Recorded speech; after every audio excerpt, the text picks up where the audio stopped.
Eu acho que esse aqui sou eu. Acho.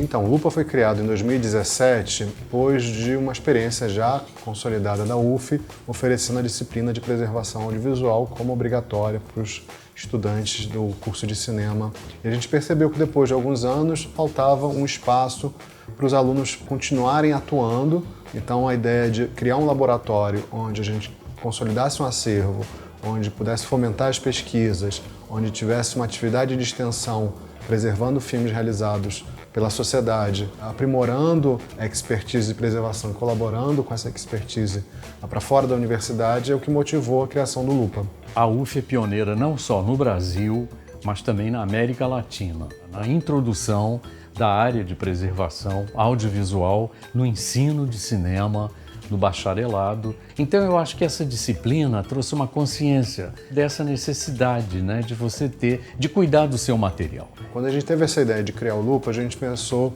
o que o Lupa poderia fazer que outros arquivos audiovisuais maiores, mais antigos, mais tradicionais não faziam. E a gente percebeu que havia um interesse crescente acadêmico e de valorização dos filmes amadores e também regional, os filmes amadores do estado do Rio de Janeiro.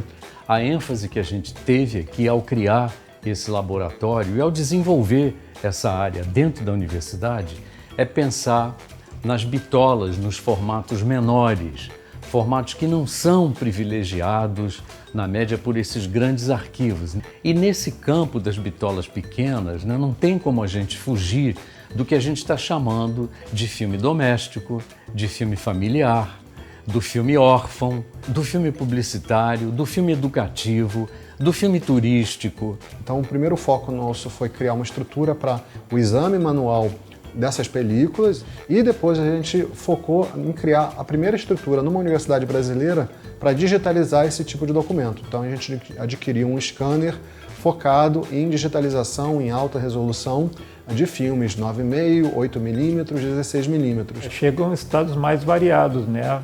Pela idade do filme, pelas nossas condições climáticas, como um país tropical, então é úmido, quente, isso deteriora muito o filme. Tem sido fascinante de resgatar imagens da paisagem de Niterói, do estado do Rio como um todo. Então a gente vê imagens raras da praia de Caraí nos anos 40. Isso tem gerado, inclusive, um fascínio não só nosso, mas todas as pessoas que têm acesso ao acervo por ver imagens que eram desconhecidas.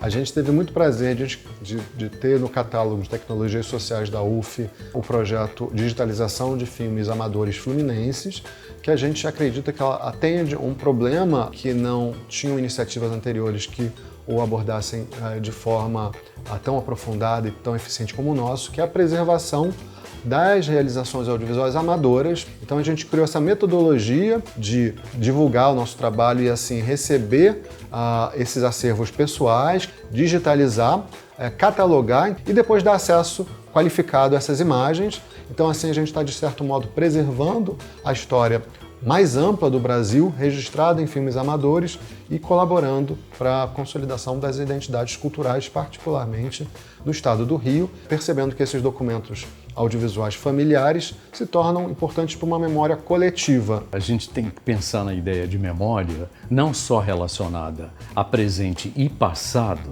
mas a gente está falando também de uma memória, repara, de uma projeção para o futuro.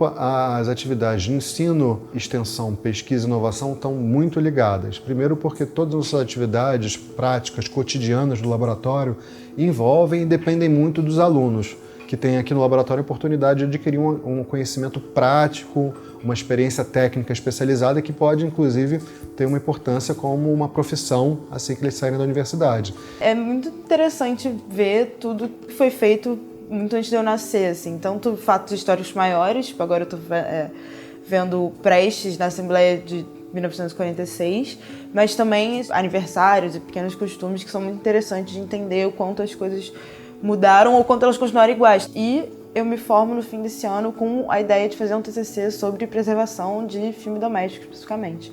Então, ter esse contato com os filmes realmente e poder ter esse laboratório é essencial para isso. Os filmes amadores, os filmes nessas bitolas estreitas, eles estão nos acervos de várias instituições. Então a gente tem, principalmente no estado do Rio, buscado parcerias para incentivar essas instituições a fazerem projetos que permitam a digitalização e o acesso a esse conteúdo.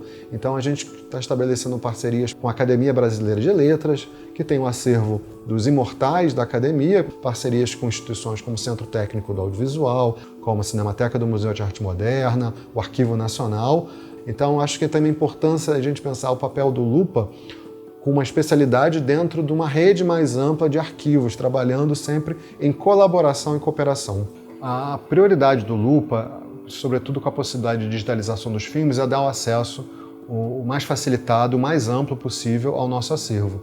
Além disso, obviamente, essas imagens podem ser reutilizadas em novas produções externas ao laboratório. Então também a gente tem recebido pedidos e feito o processo de autorização para o uso dessas imagens em documentários para televisão, longas-metragens, curtas-metragens, cedendo essas imagens de arquivo que muitas vezes registram aspectos que só o acervo do Lupa possui.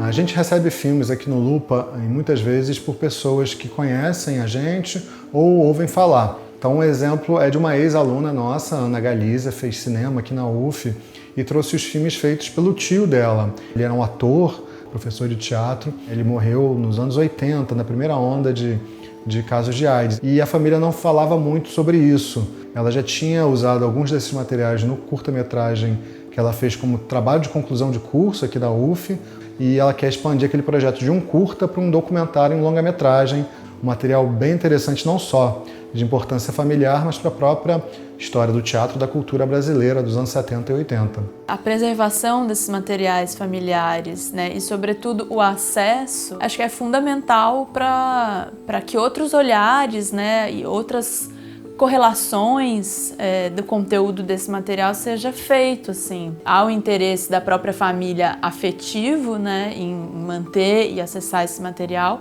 mas eu acho que qualquer tipo de material do passado pode vir a ter novas vidas, né, a partir de outros olhares, de outros encontros.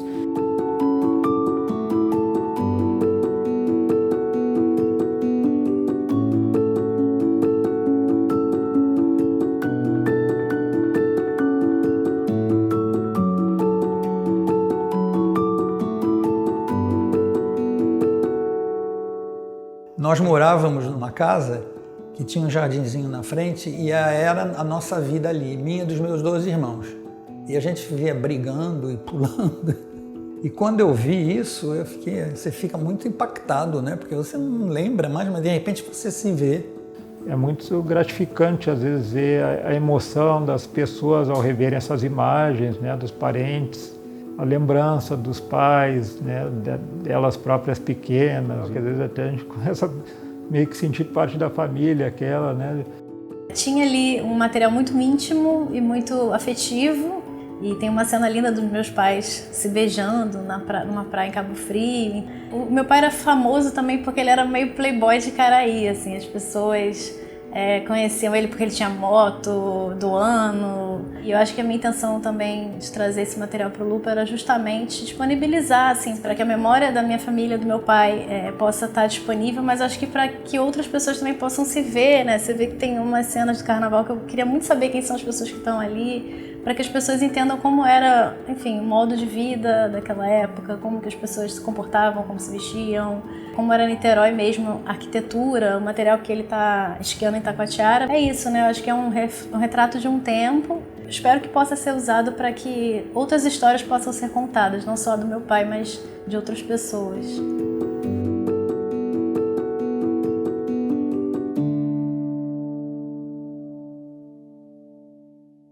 A gente percebe que o Lupa atendeu uma demanda social importante pelo crescimento muito acelerado do nosso acervo, né? Não só de filmes, mas também, por exemplo, de equipamentos cinematográficos. Assim, a gente considera que o Lupa é um arquivo audiovisual completo em todas as suas dimensões, inclusive com a possibilidade de criar também um Museu do Cinema Amador, e em que a gente vai ter em breve também um espaço expositivo para atender visitas de escolas e mostrar como os filmes foram feitos ao longo das décadas, não somente por profissionais, mas também por pessoas comuns. E hoje o Lupa tem se expandido, por exemplo, também desenvolvendo uma estrutura para a digitalização de fitas magnéticas, fitas VHS, Beta, Matic, que representam um momento posterior, mas que também já se tornou obsoleto pelo digital e que muitas vezes corre o risco de se deteriorar, se perderem essas imagens, mesmo que a gente fale recente, já são 30, 40 anos atrás. De repente você vê que isso faz parte da sua vida, mas também fala um pouco do Brasil, fala um pouco da nossa cultura, das nossas brincadeiras, né? E ver minha mãe, foi muito emocionante.